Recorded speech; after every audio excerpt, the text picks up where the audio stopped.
दोस्तों आज की इस वीडियो में हम बात करेंगे चूने के बारे में। यहाँ पर हम खाने वाले चूने की बात कर रहे हैं जो लोग पान में लगाकर खाया करते हैं। अगर आप सही मात्रा में चूना खाते हैं तो वात के 80 प्रकार के रोग आपको छू भी नहीं पाएंगे। श्री राजू दीक्षित जी ने अपने वीडियो में कई बार इसके फायदों के बारे में बताया है। लाखों लोगों ने इसे आजमाया है और बहुत ही जबरदस्त इसका जो प्रभाव है लोगों ने पाया हुआ है। तो इसी चूने के बारे में हम लोग इस वीडियो के अंदर बात करेंगे और जानेंगे कि कौन कौन से रोग हैं जो इसके सेवन से जड़ से खत्म हो जाएंगे या वो रोग पूरी जिंदगी कभी होगी ही नहीं। आपके मन में एक सवाल आ रहा होगा कि चूने में ऐसा क्या है जो इतनी सारी प्रॉब्लम्स को ठीक करता है। साथ ही यह भी सोच रहे होंगे कि चूने को कितनी मात्रा में सेवन करना चाहिए, कब तक करना चाहिए और किन्हें नहीं करना चाहिए। तो ये सारी जानकारी आपको इस वीडियो में मिलने वाली है, तो वीडियो से एंड तक बने रहिए। नमस्कार दोस्तों, मेरा नाम संदीप गुप्ता है और मैं हूं सर्टिफाइड न्यूट्रिशनिस्ट और आप देख रहे हैं रुद्र होम रेमेडीज। अब तक आपने रुद्र होम रेमेडीज को सब्सक्राइब नहीं किया हो तो प्लीज सब्सक्राइब कर लीजिए। इस वीडियो को अपने फैमिली फ्रेंड्स के साथ जरूर शेयर कीजिएगा क्योंकि जानकारी सबके काम आने वाली है।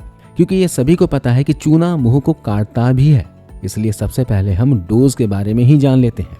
तब इसके बारे में आपकी जो घबराहट है, जो नेगेटिव थॉट है, वो खत्म हो जाएगी।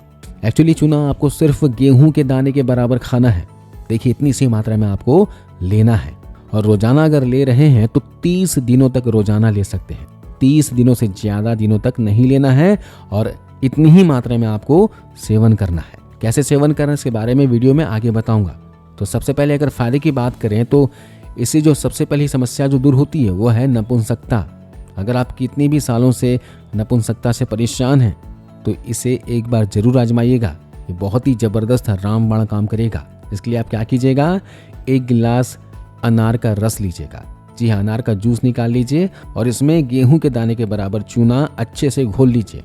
देखिए इस तरीके से आपको घोल लेना है। इस बात का जरूर ध्यान रखना है कि चूना अच्छे से जूस के अंदर घुल जाए और इसे सुबह के समय पी लेना है। अगर आपको अनार का रस ना मिले तो उस जगह पर गन्ने का रस ले सकते हैं, लेकिन इसका सेवन आपको सुबह के समय ही करना है। सुबह जब भी आप नाश्ता करते हो, नाश्ता करने के आधा घंटा पहले इसे ले लीजिए और ऐसा आप 30 दिनों तक रेगुलर लीजिए। 30 दिनों के बाद 15 दिन का गैप करना है और फिर से 30 दिनों तक लेना है। यहाँ पर एक बात का ध्यान रखिएगा कि जिनको भी किडनी स्टोन की समस्या है, गॉल ब्लैडर में स्टोन की समस्या है, पथरी की समस्या है ना, तो उन लोगों को चूना का सेवन बिल्कुल भी नहीं करना है। और चूना खा भी रहे हो तो 30 दिनों से ज्यादा नहीं लेना है, ठीक है। तो इस तरह से अगर आप रोजाना लेते हैं तो नपुंसकता से रिलेटेड सारी प्रॉब्लम से आप निजात पा लेंगे। बहुत ही जबरदस्त आपका पावर बढ़ेगा। देखिए नपुंसकता से मतलब ये है कि अगर आप में शुक्राणुओं की कमी है या फिर माताओं बहनों को अगर अंडाणुओं की कमी है, जिसकी वजह से अगर बच्चा पैदा होने में प्रॉब्लम हो रही है, यानी कि माँ बनने में प्रॉब्लम हो रही है, बाप बनने में समस्या पैदा हो रही है, तो ऐसे में आप दोनों के लिए ये प्रयोग बहुत ही इफेक्टिव है। आप दोनों ही इसे अनार के रस के साथ, गन्ने के रस के साथ ले सकते हैं। अगर आपको अनार का रस, गन्ने का रस कहीं ना मिले तो आप इसे दाल में मिक्स करके ले लीजिए, पानी के अंदर मिक्स करके ले लीजिए, लेकिन सबसे अच्छा है कि आप अनार के रस के साथ लीजिए।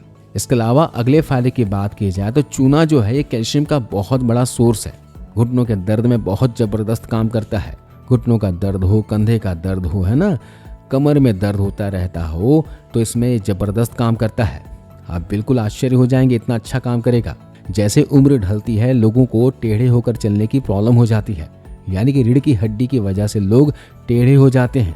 शरीर में कैल्शियम की कमी होने लगती है और शरीर में कैल्शियम की कमी होने से क्या होता है, जो रीढ़ की हड्डियों का जो ज्वाइंट्स होता है उसमें दूरियां हो जाती है। वे लोग झुक जाते हैं और झुककर जब खड़ा होने की कोशिश करते हैं तो उनमें दर्द होता है, पेन होता है। तो इन सभी समस्याओं से निजात पाने के लिए आप चूने का इस्तेमाल किया करें, है ना। हड्डियों का रोग हो गया, हड्डियों से रिलेटेड कोई भी प्रॉब्लम हो गई, जैसे हड्डियां टूट गई हो, फ्रैक्चर हो गया हो, प्लास्टर लगवा लिया हो, तो उस कंडीशन में अगर आप इसका प्रयोग करते हैं तो बहुत ही जल्दी रिकवर होता है। हड्डियां जुड़ जाती हैं और साथ ही हड्डियों में मजबूती आती है। तो हड्डियों के रोग के लिए भी आप इसे जूस के साथ, जूस में घोलकर या फिर दाल के अंदर भी घोल कर ले सकते हो। इसके अलावा दांतों में ठंडा गर्म पानी का लगना, मीठे का लगना, खट्टे का लगना, ये सारी की सारी समस्याओं में भी ये रामबाण काम करता है। कई लोगों के दांतें हिलने लग जाते हैं, कुछ उम्र के बाद अगर दांतें हिलने लग जाएं, पूरे जबड़े में दर्द होने लग जाए, थोड़ी सी कठोर चीज़ अगर आप चबा नहीं पाते हैं, तो ऐसे में भी आप चूने का प्रयोग कर सकते हैं। इससे आपके दांत मसूड़ों के साथ बिल्कुल जम जाएंगे। किसी भी चीज़ को ज़बरदस्त प्रेशर देकर आप उसको चबा सकते हैं। तो अभी काफ़ी लोग ऐसे कहेंगे कि भाई हम तो पान में चूना लगाकर खाते हैं, है ना, तो बेनिफिट होता रहेगा। नहीं, देखिए आप पान के अंदर चूना लगाकर तो खाते हैं, लेकिन पान में और भी चीज़ें कई लोग मिला लेते हैं, जैसे कत्था हो गया, तंबाकू हो गया, सुपारी हो गया। तो आपको उसके फ़ायदे नहीं मिलेंगे, बल्कि ये हमारे शरीर के लिए हानिकारक हैं। इन्हें तो खाना ही नहीं चाहिए। अगर आपको पान खाना ही है ना, तो आप पान के पत्ते के अंदर चूना लगाकर बस खाइए। आप चाहें तो उसके अंदर सौंफ, पिपरमिंट या फिर इलायची, लौंग वगैरह डालकर खा सकते हैं।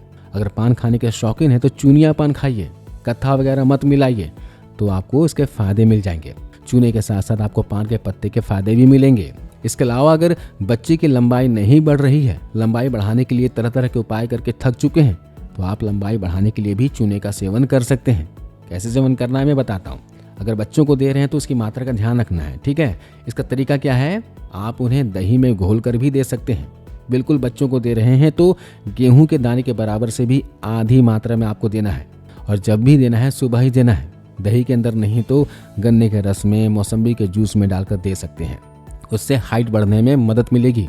उसके बाद अगर बात करें जिन बच्चों में दिमागी कमजोरी है, यानी याददाश्त की कमी होती है, दिमाग कम चलता है, तो उनको भी ये चूना बहुत ही ज़बरदस्त लाभ करता है। इससे दिमाग तेज़ी से काम करेगा, याददाश्त बढ़ेगी। यानी कि जितने भी पढ़ने वाले बच्चे हैं उनको चूना खाना चाहिए।